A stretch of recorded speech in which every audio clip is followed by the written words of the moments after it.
Le panneau à droite interdit l'accès aux cyclistes. Réponse A, oui. Réponse B, non.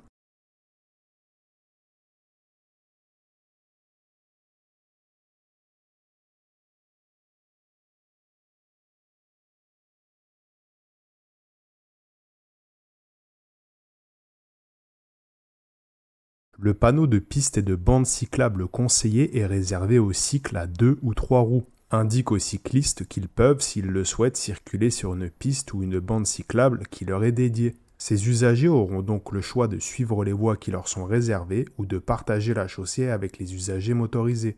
Le panneau de fin de piste et de bande cyclable conseillé indique quant à lui la fin de l'itinéraire conseillé. Les cyclistes devront alors poursuivre leur chemin sur les voies de circulation classiques, c'est-à-dire sur la route. Le panneau à droite interdit l'accès aux cyclistes, réponse B, non. En règle générale, en agglomération, à quelle distance du danger les panneaux de signalisation de danger sont-ils implantés? Réponse A, 25 mètres. Réponse B, 50 mètres. Réponse C, 100 mètres. Réponse D, 150 mètres.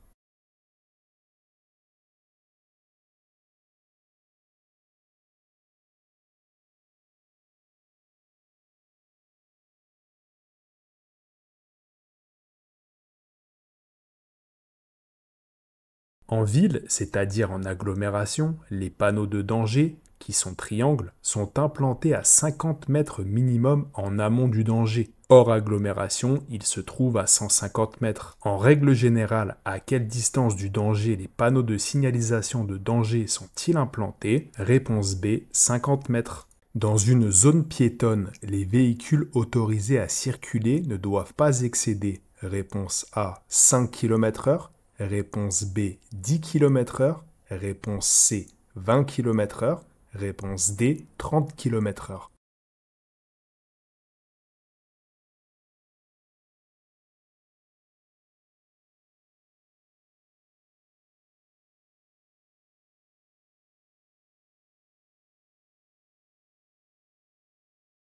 Les zones piétonnes sont des espaces principalement réservés aux piétons. La circulation d'autres usagers y est généralement interdite, sauf pour ceux qui bénéficient d'une autorisation spéciale. Ces exceptions peuvent inclure les véhicules de service, les véhicules de livraison à des horaires définis ou encore les riverains. Toutefois, même avec cette autorisation, ces véhicules doivent adapter leur vitesse à celle des piétons. Cela signifie qu'ils doivent rouler à une allure très réduite, autour des 5 km/h, pour assurer la sécurité et la priorité des piétons dans ces zones. Dans une zone piétonne, les véhicules autorisés à circuler ne doivent pas excéder, réponse A, 5 km/h. À partir de ce panneau, je suis autorisé à circuler à, réponse A, 30 km/h, réponse B, 50 km/h, réponse C, 60 km/h.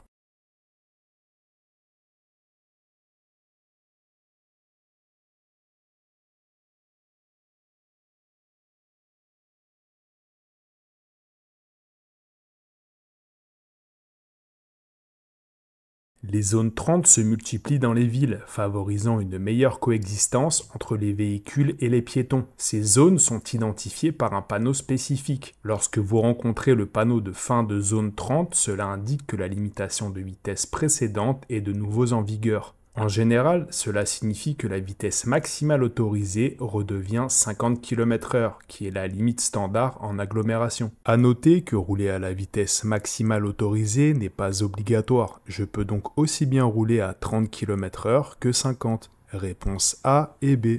En cas de contrôle de police, mes passagers majeurs risquent une perte de 3 points. Réponse A oui, réponse B non, une amende de 135 €. Réponse C, oui. Réponse D, non.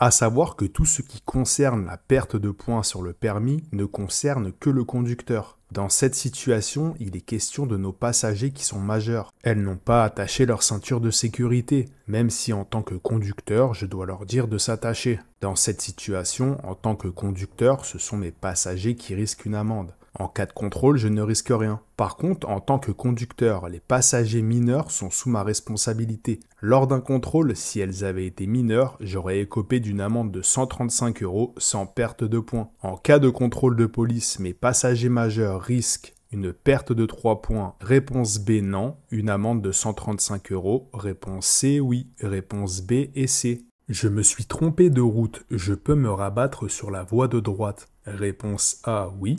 Réponse B, non.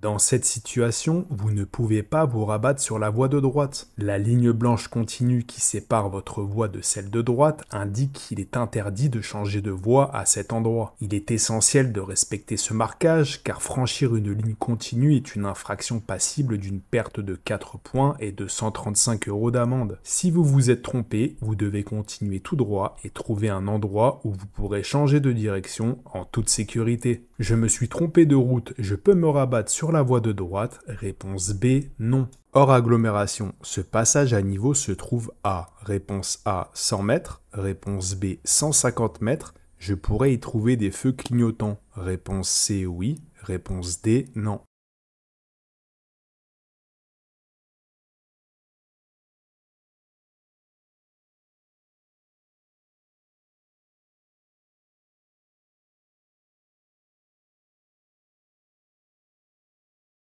Ce panneau en forme triangle m'annonce un danger. C'est un panneau de passage à niveau. En règle générale, un panneau hors agglomération se trouve à 150 mètres, mais ce panneau évalue les distances de danger différemment. En dessous, il y a deux bandes rouges. Deux bandes rouges sur un panneau de passage à niveau hors agglomération signifie qu'il se trouve à 100 mètres. Une bande signifie 50 mètres et trois bandes 150 mètres. Par contre, si le panneau avait été en agglomération, il se serait trouvé respectivement à 15 mètres, 30 mètres et 50 mètres. Sur le panneau, on voit une barrière, ce qui signifie qu'il y a une barrière automatique ou non. Sous le panneau, on peut voir écrit « signal automatique », ce qui veut dire qu'il y aura généralement un feu rouge clignotant avec une barrière automatique. Hors agglomération, ce passage à niveau se trouve à réponse A 100 mètres. Je pourrais y trouver des feux clignotants. Réponse C, oui. Réponse A et C. Si tu souhaites obtenir ton code rapidement, abonne-toi. Mets un like pour plus de contenu et dis-moi dans les commentaires à combien de fautes tu en es. Parmi ces panneaux, lequel annonce une priorité? Réponse A, panneau numéro 1. Réponse B, panneau numéro 2. Réponse C, panneau numéro 3. Réponse D, panneau numéro 4.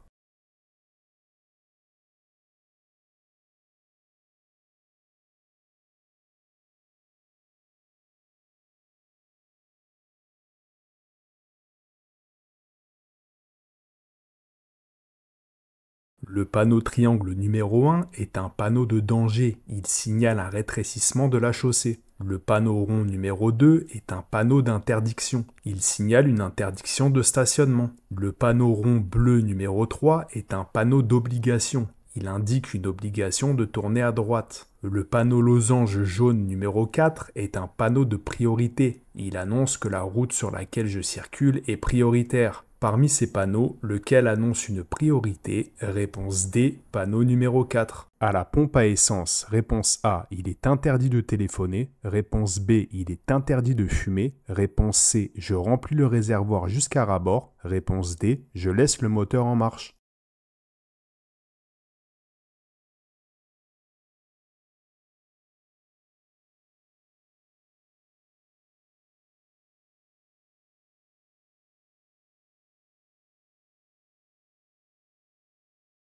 Lorsque je fais le plein d'essence, il y a des règles à respecter. Elles sont généralement affichées près de la pompe de carburant. Je ne dois pas fumer car les vapeurs de carburant pourraient s'enflammer. Je ne dois pas téléphoner car les ondes du téléphone pourraient enflammer le carburant. Je ne dois pas laisser le moteur allumé car cela créerait des risques supplémentaires et ça n'a aucun intérêt. Je ne dois pas non plus remplir le réservoir à ras-bord. Lorsque le pistolet coupe automatiquement le débit, c'est que le réservoir est plein. Remplir le réservoir au maximum créerait un risque de débordement, en particulier dans les virages et dans les ronds-points. Le phénomène est fréquent et il est particulièrement redouté par les motards. À la pompe à essence, réponse A, il est interdit de téléphoner. Réponse B, il est interdit de fumer. Réponse A et B. Ce panneau indique une sortie, réponse A oui, réponse B non, une bifurcation, réponse C oui, réponse D non.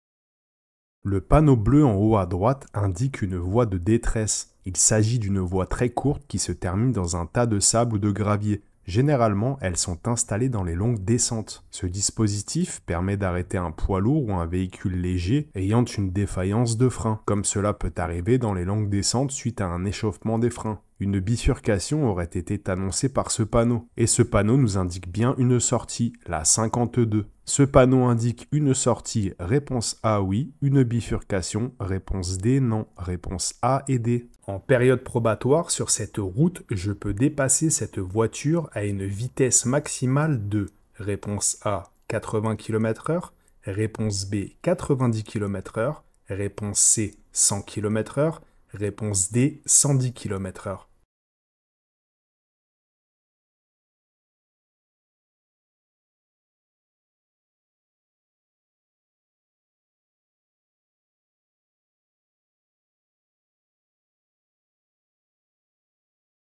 Je roule sur une route à double sens sans terre-plein central.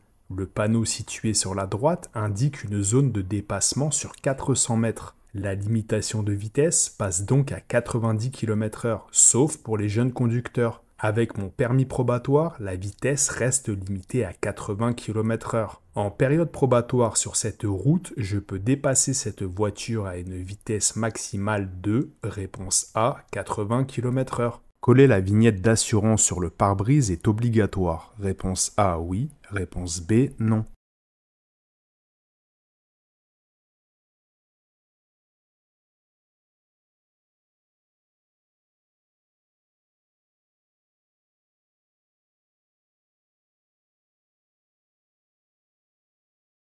Depuis avril 2024, afficher la vignette d'assurance n'est plus obligatoire en France. La disparition de la vignette papier ne signifie pas la fin des contrôles des véhicules sans assurance. Les contrôles seront digitalisés et automatisés pour identifier les infractions. Les forces de l'ordre peuvent interroger un fichier actualisé en temps réel pour vérifier que le véhicule est correctement assuré. Cela permettra à l'avenir de faire des contrôles beaucoup plus larges à l'aide de radars automatisés. Coller la vignette d'assurance sur le pare-brise est obligatoire. Réponse B, non. En interfile, ce motard est autorisé à circuler à 50 km/h. Réponse A, oui. Réponse B, non.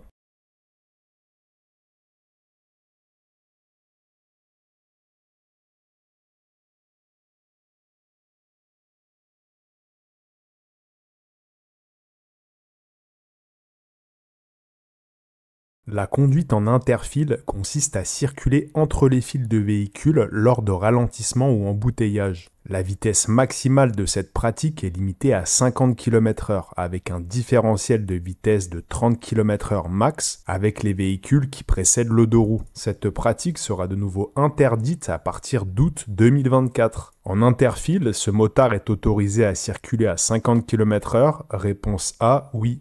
En général, les quantités d'alcool servis sont plus généreuses. Réponse A au restaurant, réponse B à la maison.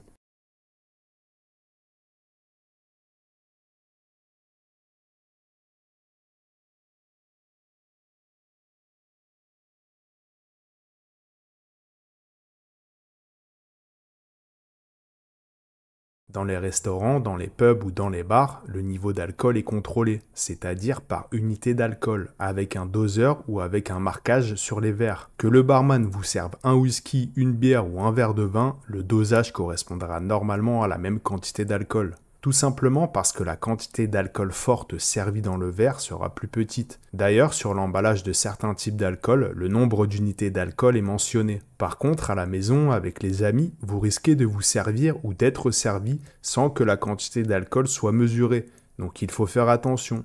Le mieux pour conduire, c'est de ne pas boire. En permis probatoire, c'est tolérance zéro. Vous vous ferez retirer votre permis et il faudra tout recommencer. En général, les quantités d'alcool servies sont plus généreuses. Réponse B, à la maison. À une vitesse de 110 km/h sur sol sec, la distance minimale nécessaire pour s'arrêter est d'environ. Réponse A, 80 mètres. Réponse B, 100 mètres. Réponse C, 120 mètres. Réponse D, 140 mètres.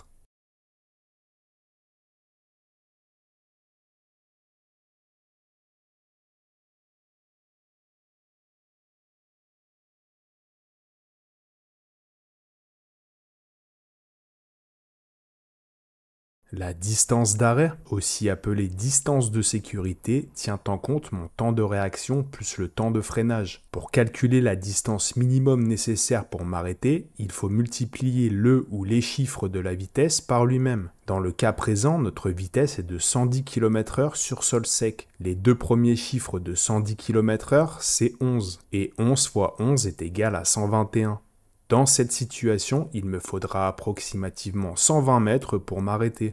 À noter que pour calculer la distance de freinage sur sol mouillé, il faut multiplier le chiffre obtenu par 2, donc 2 fois 120 qui est égal à 240 mètres. À noter que ces moyens de calcul sont approximatifs, mais permettent de calculer rapidement les distances d'arrêt. À une vitesse de 110 km/h sur sol sec, la distance minimale nécessaire pour s'arrêter est d'environ, réponse C, 120 mètres. J'utilise mes rétroviseurs afin, réponse A, de remarquer un usager s'apprêtant à me dépasser. Réponse B, d'observer les usagers se trouvant derrière moi. Réponse C, d'effectuer une marche arrière sans me retourner.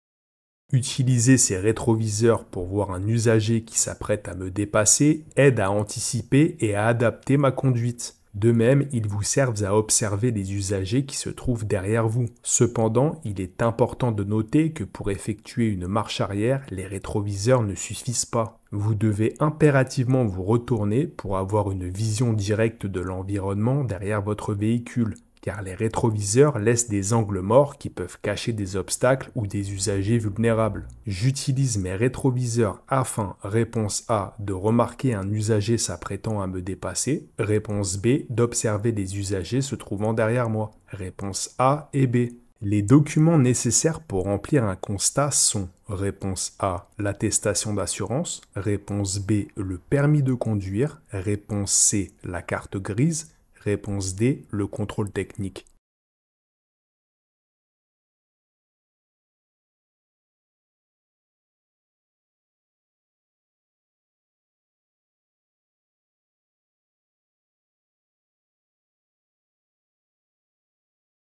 En cas de constat suite à un accident, vous devez présenter votre carte grise, votre justificatif d'assurance et votre permis de conduire à l'autre conducteur. Demandez à ce dernier de faire de même. Ainsi, vous pourrez vérifier que ces papiers correspondent aux informations mentionnées sur le constat amiable. Pour limiter les falsifications, il est également recommandé d'utiliser un stylo à billes. Les documents nécessaires pour remplir un constat sont réponse A, l'attestation d'assurance, réponse B, le permis de conduire, réponse C, la carte grise, réponse A, B et C. La distance d'arrêt est égale à la distance parcourue pendant le temps de réaction additionnée à la distance parcourue pendant le temps de freinage. Réponse A, oui. Réponse B, non.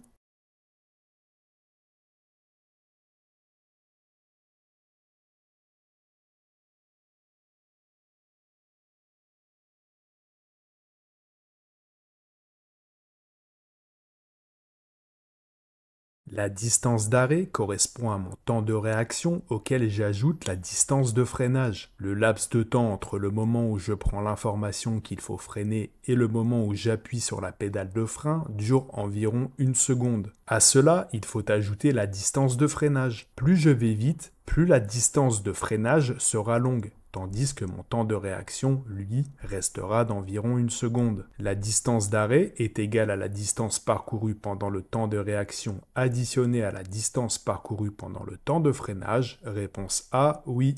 La zone d'incertitude correspond à l'espace dans lequel un usager est susceptible de se déplacer dans l'immédiat. Réponse A, oui. Réponse B, non.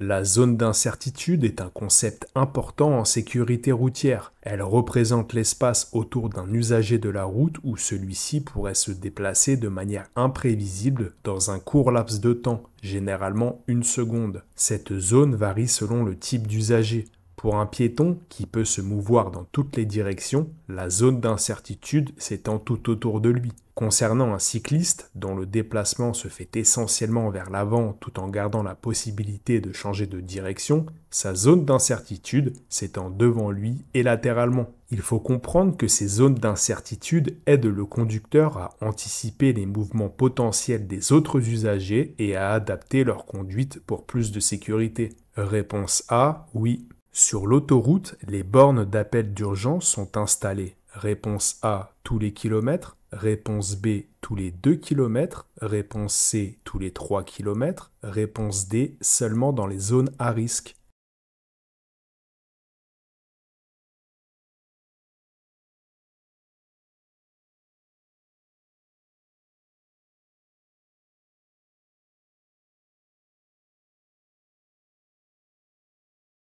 Il est important de savoir que ces bornes sont directement reliées au service de secours et permettent de vous localiser précisément. En cas de problème, vous pouvez également utiliser votre téléphone portable. De plus, ces bornes fonctionnent même dans les zones sans couverture téléphonique. En cas de problème sur l'autoroute, ne restez pas dans votre véhicule, il faut rester à l'écart derrière les glissières de sécurité. Sur l'autoroute, les bornes d'appel d'urgence sont installées. Réponse B, tous les 2 km. Lorsque je transporte un vélo, celui-ci peut partiellement masquer ma plaque d'immatriculation. Réponse A, oui. Réponse B, non. Les feux de mon véhicule si je circule de jour. Réponse C, oui. Réponse D, non.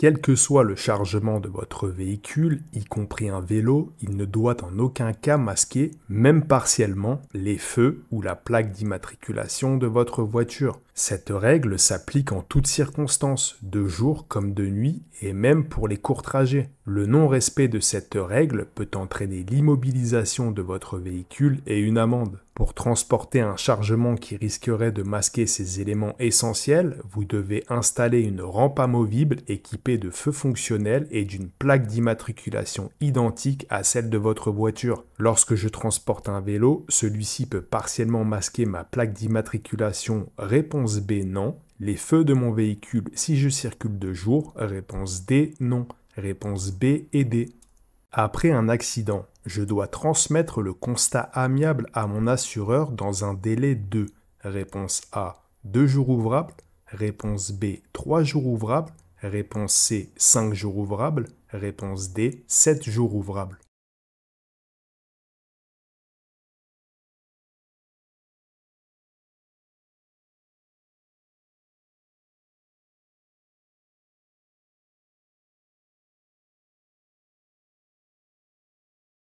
Il est crucial de respecter ce délai pour permettre à votre assureur de traiter rapidement votre dossier et de prendre les mesures nécessaires. Les jours ouvrables ne comprennent pas les week-ends et les jours fériés, ce qui vous donne un peu plus de temps si l'accident survient en fin de semaine. N'oubliez pas que plus vite vous transmettez le constat, plus vite votre dossier pourra être traité. Vous pouvez également utiliser une application sur votre téléphone. Après un accident, je dois transmettre le constat amiable à mon assureur dans un délai de réponse C, 5 jours. Lorsqu'il pleut, je dois allumer les feux de croisement. Réponse A, oui. Réponse B, non. Je peux ajouter les feux de brouillard arrière. Réponse C, oui. Réponse D, non.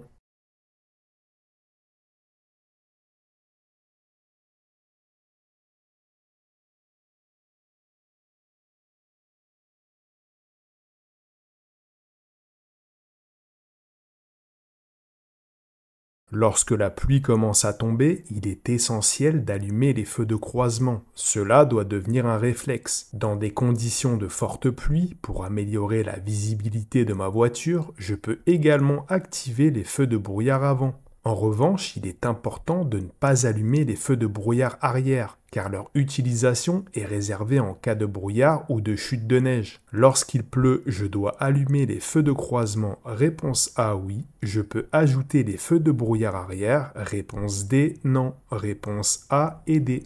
Le filtre à air de l'habitacle. Réponse A. Assainit l'air inhalé par les passagers. Réponse B. Nécessite un remplacement régulier. Réponse C. Filtre l'air absorbé par le moteur.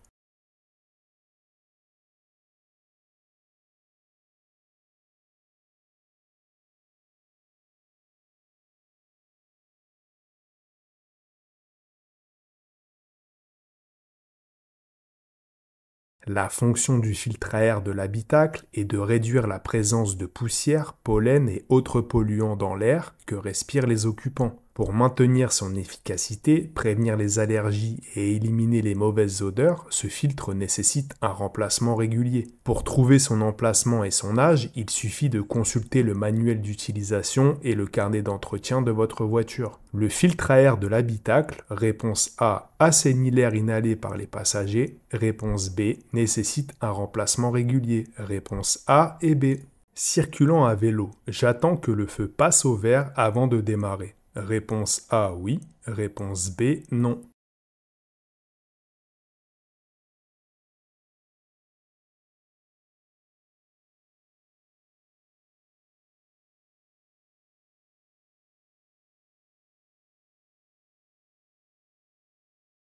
Cette signalisation installée sur les feux tricolores autorise les cyclistes à franchir le feu rouge sans marquer l'arrêt, sous réserve de céder la priorité aux autres usagers, y compris les piétons. Cette autorisation n'est valable que pour la direction indiquée par la flèche sur le panneau. Dans cette situation, je laisse passer les piétons avant de passer. Circulant à vélo, j'attends que le feu passe au vert avant de démarrer. Réponse B, non.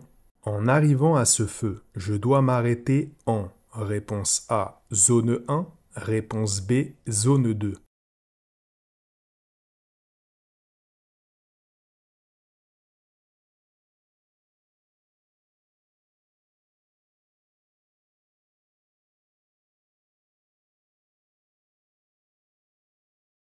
En arrivant à ce feu rouge, il est impératif de vous arrêter avant la première ligne de stop, c'est-à-dire dans la zone 1. Cette ligne pointillée délimite l'endroit où les véhicules doivent s'arrêter afin de ne pas bloquer le passage piéton ni la zone réservée aux cyclistes qui se trouve dans la zone 2. Cela gênerait la circulation des piétons et des cyclistes. En arrivant à ce feu, je dois m'arrêter en réponse A, zone 1.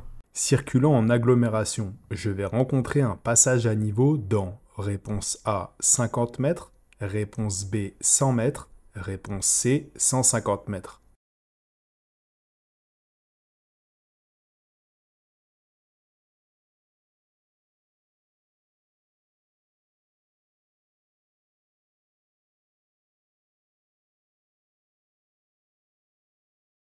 Pour identifier la distance d'un passage à niveau, il existe deux situations, en agglomération et hors agglomération. Ici, je circule en agglomération. Les trois bandes diagonales m'indiquent que le passage à niveau se trouve à 50 mètres. Deux traits correspondent à 32 mètres et un trait correspond à 16 mètres environ. Hors agglomération, les distances sont plus importantes. La balise à trois traits rouges se trouve à 150 mètres du passage à niveau. Une balise à deux traits est implantée à 100 mètres environ. Une balise à un trait est implantée à 50 mètres. Circulant en agglomération, je vais rencontrer un passage à niveau dans réponse A 50 mètres. Pour évaluer la distance parcourue pendant le temps de réaction, je multiplie le chiffre des dizaines par réponse A 2, réponse B 3, réponse C 4.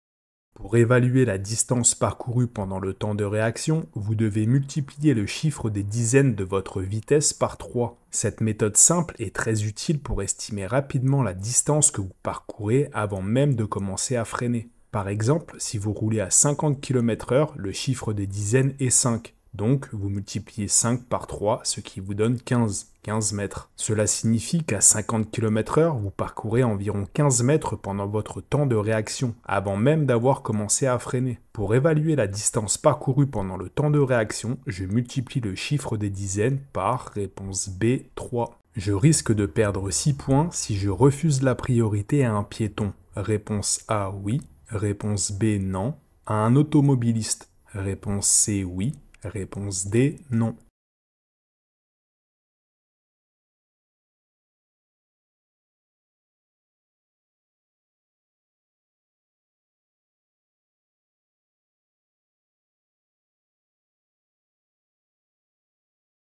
En cas d'accident, un refus de priorité envers un piéton peut entraîner des conséquences bien plus graves que si ce refus concerne un véhicule. C'est pourquoi les sanctions diffèrent selon les situations. En général, un refus de priorité entraîne un retrait de 4 points sur le permis de conduire. Mais si cette infraction est commise à l'encontre d'un piéton, la sanction est portée à 6 points et 135 € d'amende. Je risque de perdre 6 points si je refuse la priorité à un piéton. Réponse A, oui. À un automobiliste, réponse D, non. Réponse A et D. Ma distance de sécurité est suffisante par rapport au véhicule devant moi. Réponse A, oui. Réponse B, non.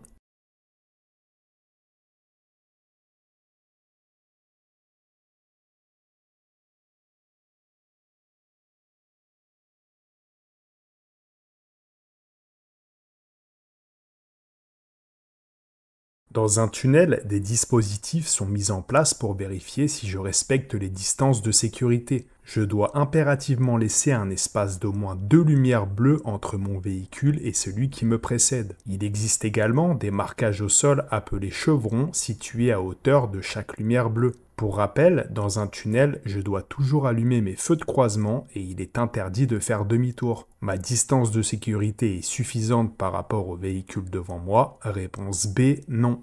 Le contrôle du niveau d'huile moteur s'effectue en réponse A, zone 1, réponse B, zone 2, réponse C, zone 3, réponse D, zone 4.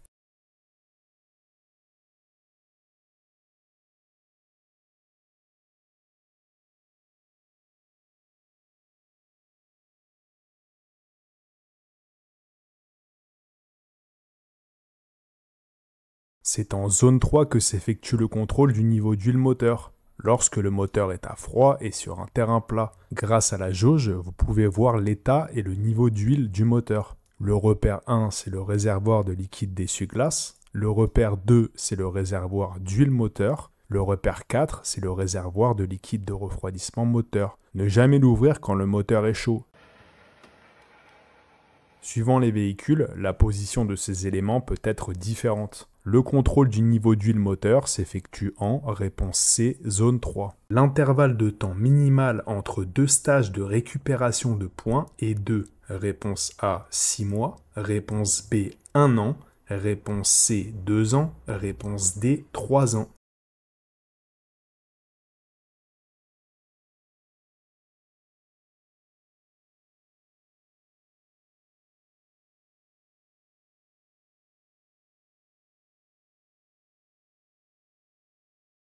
La participation à un stage de sensibilisation à la sécurité routière offre la possibilité de récupérer jusqu'à 4 points sur son permis de conduire. Cependant, il est important de noter que ces stages ne peuvent pas être suivis de manière rapprochée dans le seul but d'accumuler des points. Pour être éligible à la récupération de points via un stage, il est obligatoire de respecter un délai minimum d'1 an entre chaque stage. L'intervalle de temps minimal entre deux stages de récupération de points est de, réponse B, 1 an.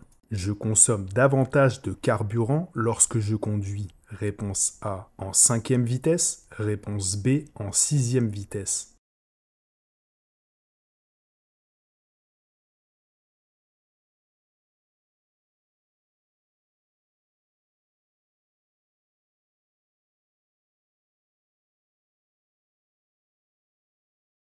La vitesse de rotation du moteur est directement liée à la consommation de carburant. Que ce soit en phase d'accélération ou de maintien de la vitesse, plus le moteur tourne rapidement, plus il consomme. Par conséquent, quelle que soit la vitesse, il est recommandé d'utiliser le rapport de vitesse le plus élevé possible. Sur l'autoroute, à partir de 90 ou 100 km/h, il est préférable de passer en sixième, même si la cinquième ne semble pas solliciter excessivement le moteur. Cette pratique permet de réduire la vitesse de rotation du moteur et par conséquent d'optimiser la consommation de carburant. Je consomme davantage de carburant lorsque je conduis, réponse B, en sixième vitesse. Pour m'arrêter ou stationner, je dois laisser un espace de 5 mètres minimum.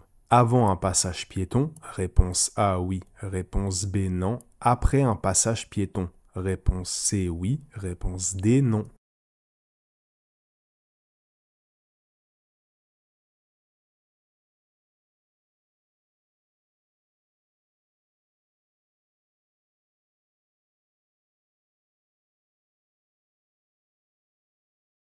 Pour stationner ou s'arrêter, je dois laisser un intervalle d'au moins 5 mètres avant un passage pour piétons. Cela évite que ma voiture ne masque la visibilité des piétons qui s'apprêtent à traverser, en particulier les plus petits et les enfants. Cela permet aux usagers qui circulent sur la route de les voir plus tôt lorsqu'ils s'engagent sur la chaussée. En revanche, je peux m'arrêter ou stationner immédiatement après un passage pour piétons, si bien sûr rien d'autre ne l'interdit. Pour m'arrêter ou stationner, je dois laisser un espace de 5 mètres minimum avant un passage piéton. Réponse A oui. Après un passage piéton, réponse D non. Réponse A et D. Le créneau horaire où le niveau de vigilance d'un conducteur baisse le plus est réponse A entre 2 heures et 5 heures du matin. Réponse B entre 9 heures et 11 heures du matin.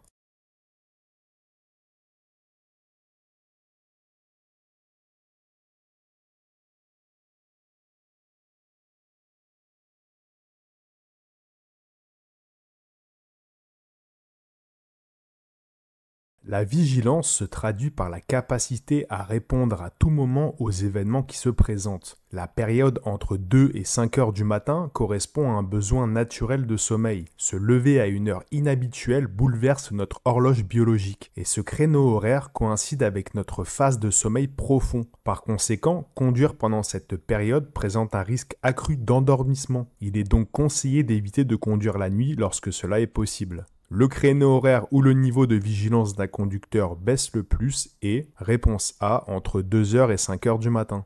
La différence de profondeur d'usure entre deux pneus sur le même essieu ne doit pas excéder, réponse A, 1 mm, réponse B, 1,6 mm, réponse C, 5 mm, réponse D, 8 mm.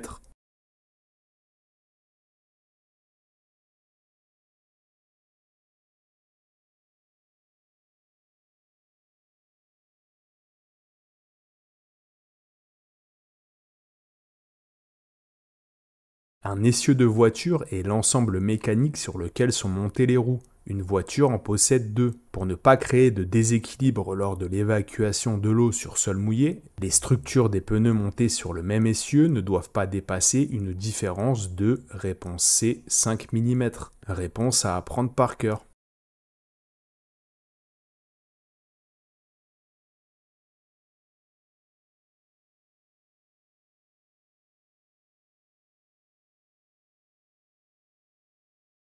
Pour dépasser ce cycliste, je chevauche la ligne continue. Réponse A oui, réponse B non. J'active mon clignotant. Réponse C oui, réponse D non.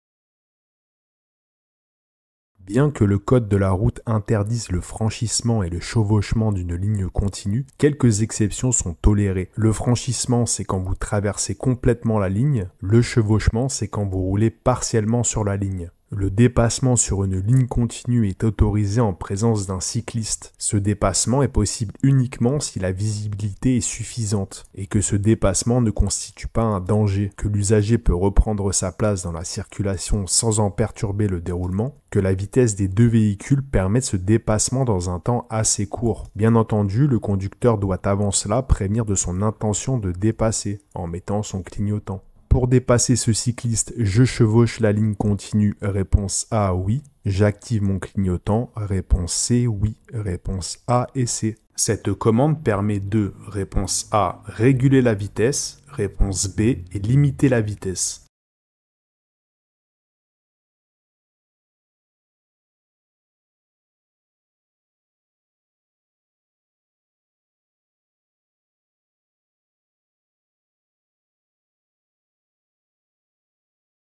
Un régulateur de vitesse permet au conducteur de fixer une vitesse qui sera maintenue automatiquement par le véhicule, facilitant ainsi la conduite sur les longues distances sans avoir à maintenir une pression constante sur l'accélérateur. En revanche, un limiteur de vitesse permet au conducteur de définir une vitesse maximale à ne pas dépasser, mais il n'automatise pas la vitesse du véhicule comme le fait un régulateur. Le limiteur agit comme une restriction et empêche le dépassement de la vitesse prédéfinie.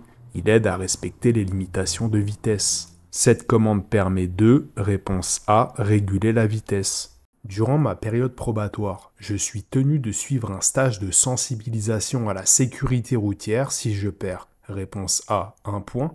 Réponse B, 2 points.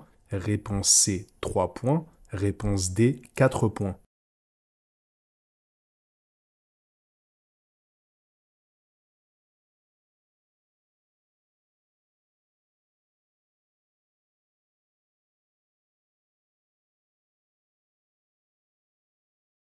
Durant la période probatoire qui suit l'obtention de votre permis de conduire, vous devez être particulièrement vigilant à votre comportement sur la route. La loi est claire, vous êtes tenu de suivre un stage de sensibilisation à la sécurité routière si vous perdez 3 points ou plus sur votre permis. Que vous perdiez 3 ou 4 points, le résultat est le même, vous devrez suivre ce stage. La formation dure 14 heures réparties sur 2 jours consécutifs et coûte entre 200 et 300 euros. Durant ma période probatoire, je suis tenu de suivre un stage de sensibilisation à la sécurité routière si je perds réponse C 3 points, réponse D 4 points, réponse C et D. Quand la circulation est fluide et que je souhaite changer de voie, je mets le clignotant réponse A avant de vérifier mes rétroviseurs et l'angle mort. Réponse B après avoir vérifié mes rétroviseurs et l'angle mort.